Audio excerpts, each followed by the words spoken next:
Okay, so now what I'm going to be working on here is I'm going to be working on the locking mechanism here that will lock the height adjustment on the right hand side here, and I have all the plans drawn up here now.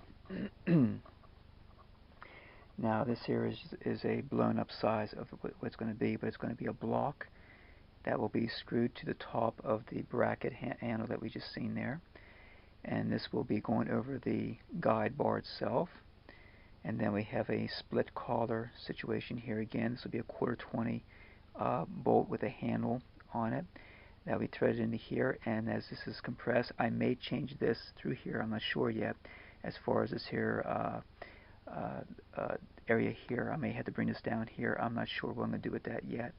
But I'll get all the holes drilled and stuff. And this here will clamp onto the guide bar for height adjustment. This down here is the actual size of it. It's about 1 inch this way, and about 2, maybe 2 inches or so this direction here, and okay, that's the actual size. Now, here's the sequence of operations that I'm going to do. I have the drilling template here first.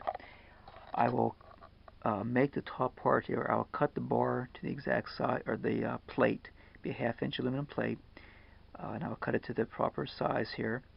And then I'll go through here and I'll do my drilling first for the 1/4 20 threading through here, and then the mounting holes here.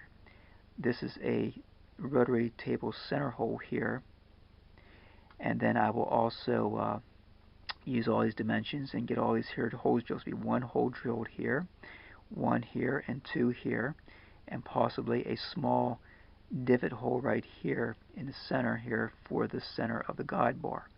Once all that is drilled, then it'll be time to set up on my rotary table. And when I set up my rotary table, it'll be done this way here.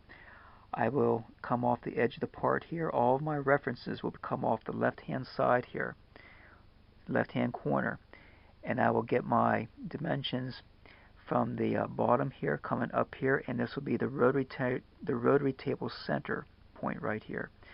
And I'll make a line 1 inch 321 thousandths off the bottom here, and then I will set that at my rotary table center, and then I will put 2 binding screws here into the rotary table wooden plate that I use, and then I'll get that tight there, and then I will advance the table a distance of 1.478 inches, and then I will swing the whole rotary table around until the center of the rotary table hits the edge of the part here, and then I'll make a mark there and on the other side here, and then I'll advance the distance of the diameter of the bit that I'm going to be using for cutting, and then that will take care of this here arc right here. This arc here has a center radius of 1.478 inches, and that comes in the center of that comes off of here, located on the part. So once I have that all cut out there on the rotary table, then I'll go to operation number 2 on the rotary table. And again, I will use my other rotary table center hole that I have drilled from the previous drilling operation. Then I will set my rotary table up on the center there, and then I will advance the table 0.648 inches, and that will be the radius now of this next arc here.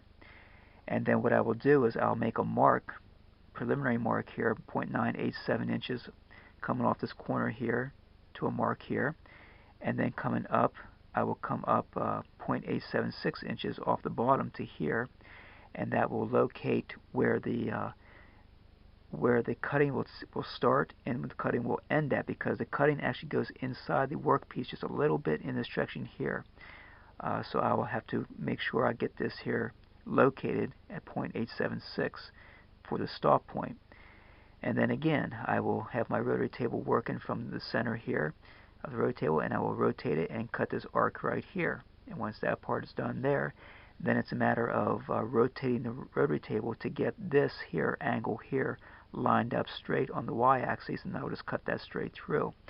And then once these 2 arcs are cut, the next thing then would be to put it back in my vise, and then I will use an 1/8 inch bit, and I will do my cutting through here, a slot, and then slot into this way here.